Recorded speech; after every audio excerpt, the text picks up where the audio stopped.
श्री स्वामी समर्थ. नमस्कार मंडळी, स्वागत आहे तुमचं आपल्या मराठी चॅनलमध्ये. तर मंडळी, येत्या 25 जुलै रोजी श्रावण महिना चालू होत आहे.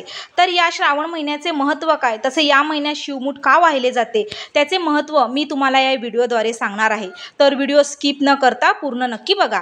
तर मंडळी, श्रावण महिना हा आपल्या हिंदू धर्मामध्ये पवित्र महिना आहे आणि भगवान शंकराला समर्पित आहे. या महिन्यात उपवास, पूजा आणि धार्मिक कार्यांना विशेष महत्त्व दिले जाते.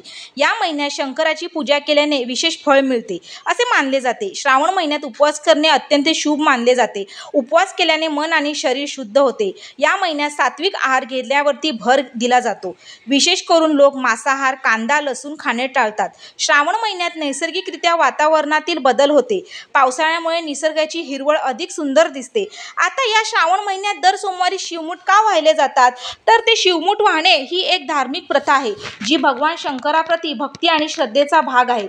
प्रत्येक सोमवारी विशिष्ट धान्याची शिवमूठ शंकराच्या पिंडीवरती वाहिली जाते. त्यामुळे घरात सुख समृद्धी येते, तसेच जीवनातील अडचणी कमी होतात.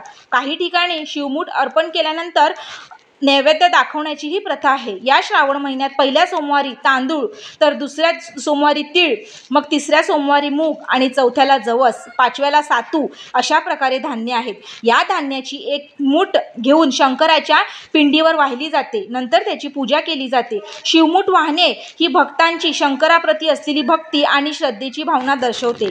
या शिवमूठाचे प्रत्येकाचे वेगवेगळे महत्त्व आहेत. आता हे शिवमूठ वाहण्याची योग्य पद्धत म्हणजे प्रत्येक श्रावणी सोमवारी शंकराच्या मंदिरात जावे किंवा आपल्या घरात असलेल्या शंकराच्या पिंडीची पूजा करावी. त्यानंतर शिवलिंगावरती अभिषेक करावा. अभिषेक झाल्यावरती प्रत्येक सोमवारी सांगितल्याप्रमाणे मूठभर धान्य शंकराच्या पिंडीवर वाहावे. तसेच बेलपत्र वाहणे व आपल्या कुटुंबाच्या आरोग्यासाठी प्रार्थना करावी. तर मंडळी, तुम्ही पण श्रावण महिन्यात अशाच प्रकारे शिवमूठ वाहता की नाही, की तुमच्याकडे श्रावण महिन्यात अजून कोणती तरी वेगळी परंपरा आहे, हे मला कमेंट करून नक्की सांगा. आणि व्हिडिओ आवडल्यास लाईक, शेअर, सबस्क्राईब करायला विसरू नका. धन्यवाद.